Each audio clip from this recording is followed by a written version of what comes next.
Chapter 3. Up the Faraway Tree. The children did not tell their father and mother about the happenings in the Enchanted Wood, for they were so afraid that they might be forbidden to go there. But when they were alone, they talked about nothing else. "When do you suppose we could go up the faraway tree?" Franny kept asking. "Oh, do let's go, Joe." Joe wanted to go very badly, but he was a little afraid of what might happen, and he knew that he ought to look after his two sisters and see that no harm came to them.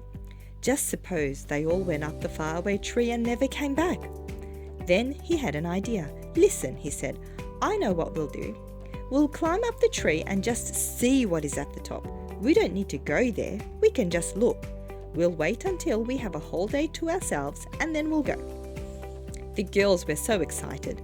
They worked hard in the house hoping that their mother would say they could have the whole day to themselves. Joe worked hard in the garden too, clearing away all the weeds. Their parents were very pleased. "Would you like to go to the nearest town and have a day there?" asked Mother at last. "No, thank you," said Joe at once. "We've had enough of towns, Mother. What we'd really like is to go and have a whole day picnic in the wood."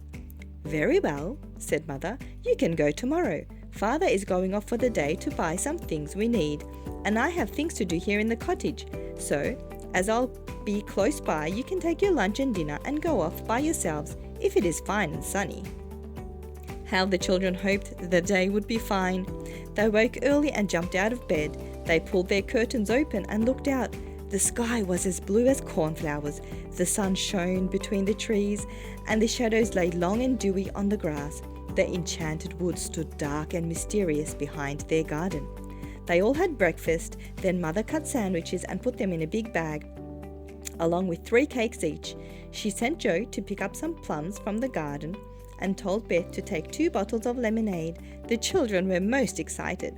Father set off to town, and the children waved goodbye to him from the gate. Then they tore off indoors to get the bag in which their food had been put. They said goodbye to their mother and slammed the cottage door. Adventures were in the air that morning. "Up the faraway tree, Joe, Beth and me," sang Franny loudly. "Hush," said Joe. "We are not far from the enchanted wood. We don't want anyone to know what we're going to do." They ran down the back garden and out of the little gate at the end. They stood still in the overgrown, narrow lane and looked at one another. It was the first big adventure of their lives. What were they going to see? What were they going to do? They jumped over the ditch and into the wood. At once they felt different. Magic was all around them. The birds' songs sounded different. The trees once again whispered secretly to one another. "Wisha-washa, wisha-washa." "Ooh," said Franny, shivering with delight.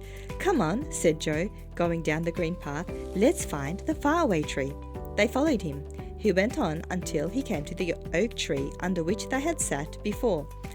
There were the 6 toadstools too, on which the elves had held their meeting, though the toadstools looked rather brown and old now. "Which is the way now?" said Beth, stopping. None of them knew. They set off down a little path, but they soon stopped, for they came to a strange place where the trees stood so close together that they could go no farther. They went back to the oak tree. "Let's go this other way," said Beth. So they set off in a different direction, but this time they came to a curious pond, whose waters were pale yellow and shone like butter. Beth didn't like the look of the pond at all, and the 3 of them went back once more to the oak tree. "This is too bad," said Franny, almost crying. "Just when we've got a whole day to ourselves, we can't find the tree." "I'll tell you what we'll do," said Joe suddenly.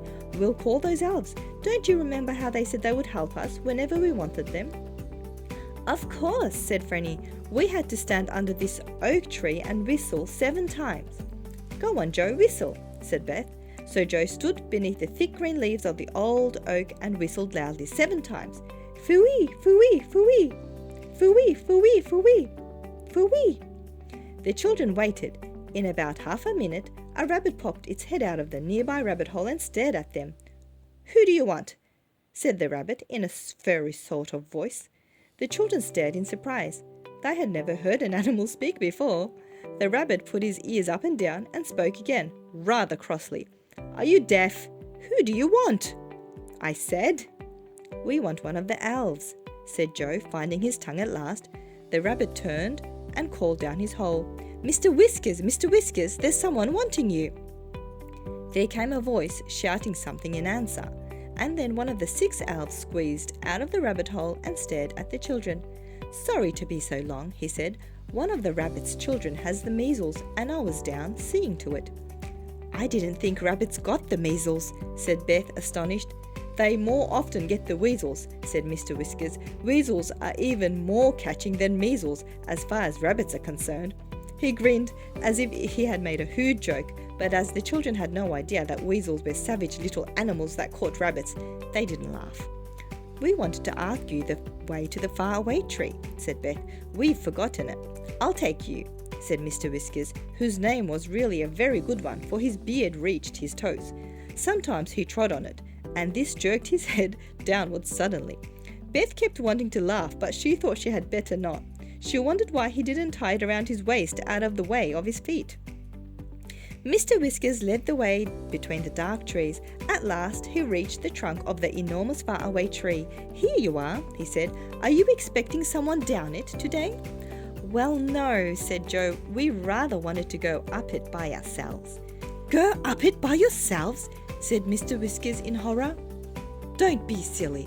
It's dangerous. You don't know what might be at the top. There's a different place almost every day." "Well, we're going," said Joe firmly, and he set his foot against the trunk of the tremendous tree and took hold of a branch above his head. "Come on, girls." "I shall fetch my brothers and get you down," said Mr. Whiskers in a fright, and he scuttled off crying, "It's so dangerous, it's so dangerous." "Do you suppose it is all right to go?" asked Beth, who was usually the sensible one. "Come on, Beth," said Joe impatiently. "We're only going to see what's at the top. Don't be a baby." "I'm not," said Beth, and she and Franny hauled themselves up beside Joe. "It doesn't look very difficult to climb. We'll soon be at the top." But it wasn't as easy as they thought, as you will see.